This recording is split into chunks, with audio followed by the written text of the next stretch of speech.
Hi, I'm Dr. Andrew Neville. A lot of people ask me about fibromyalgia. What exactly is fibromyalgia? Is it connected to adrenal fatigue? It's a bit of a mystery diagnosis, right? Ambiguous, confusing, it's just not that clear. And my doctors aren't really sure what it is, and they don't have any answers. So I refer to fibromyalgia as a diagnosis of exclusion. We've ruled out every other reason for your chronic pain, so it must be fibro. Now, to be clear, it is a real condition and a real diagnosis. It's just that they have no idea what actually causes it and even less about how to treat it. According to the CDC, to get a diagnosis of fibro, you have to test positive for 11 out of 18 tender points with 4 pounds of pressure per square inch. So random. My question is, why? Why do you feel pain when somebody simply touches you? What's actually causing all this pain in so many different places of the body? What is the root cause? Now, by the way, if you're new here, make sure you subscribe, turn on notifications. I post daily insights on how to get and stay healthy through managing adrenal fatigue and controlling the damaging effects of stress physiology. Now, let's dig into this mystery that conventional medicine calls fibromyalgia, which becomes less mysterious if you know how to think about it. Now, let's think about this pain issue a bit and its possible connection with stress physiology. So with adrenal fatigue, the body gets stuck in a stress response.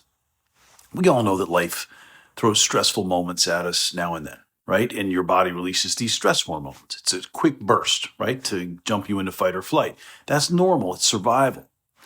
But when stress is constant, when it's ongoing, and when we get stuck in a stress response, maybe from past stress, those hormones, right? The cortisol and the adrenaline, they start to create some serious wear and tear on the body, including in your nervous system.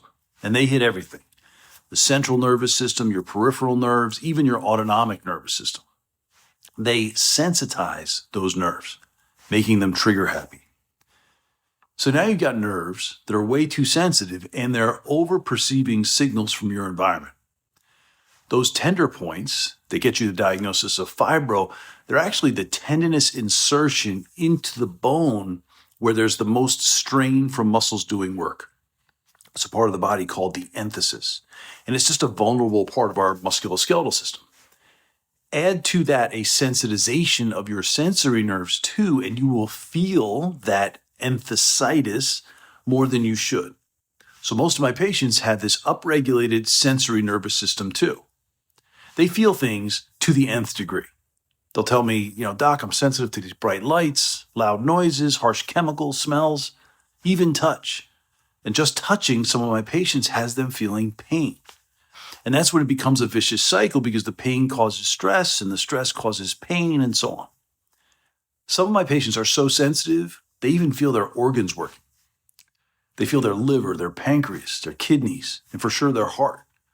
And this is just an oversensing or overperceiving of a signal from this upregulated nervous system from chronic stress physiology. Try to talk about that to your doctor. But it is real. And there's a reason you're like this, and there's a way to fix it. Now, pain and fatigue are two sides of the same coin to me. About half of my adrenal fatigue patients develop chronic pain. And in some cases, that pain is significant enough to get them diagnosed as fibromyalgia. The other half might end up with chronic fatigue, sometimes enough to meet the CDC criteria for chronic fatigue syndrome. And then, of course, there's plenty of people who get both. Fibromyalgia and chronic fatigue, they're just labels. Important for research? Sure.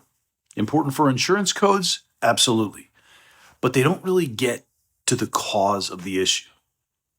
Now let's understand what's gone wrong to cause these symptoms so that you now have these labels so that we can now get ahead of it and fix it. The underlying issue here is adrenal fatigue or an overactive stress response system, which is hypersensitizing your nerves, all of them. And now you're a hypersensitive person living in a rather insensitive world. Our world nowadays is fast-paced, loud, toxic, obnoxious sometimes. Now, just one more reminder, if you're new here, make sure to subscribe. I post almost daily. I really love being able to get the word out there about adrenal fatigue because it's so misunderstood. Okay, so back to your body's hypervigilance and the pain that it's causing you. Your body's doing this on purpose. It's actually not malfunctioning, it's overfunctioning. It's actually trying to protect you. And it's working overtime to do it. It's like your system is constantly on high alert, which would keep you alive. If you're in the African savannah being stalked by a lion, if that were you, you would want to be hyper aware, right? Your senses would want to be on overdrive, dilated pupils, super sensitive hearing, smell everything from miles away. It's fight or flight, and it's what kept our ancestors alive. Problem is, we don't live in the savannah anymore. We live in a world that is loud, chaotic, constantly bombarding us with stressors. We're not just dealing with the occasional lying. We're dealing with traffic, work stress, toxins, 24/7 news cycles, you name it. And your body, it's stuck in fight or flight all the time. And that's when things go off the rails. Leads to the chronic pain that we call fibromyalgia, as well as myriad other symptoms, conditions, and labels, all connected to a broken stress response system. The only way to get rid of this random transient pain for good is by treating the underlying adrenal fatigue. And that's what I do. All day, every day.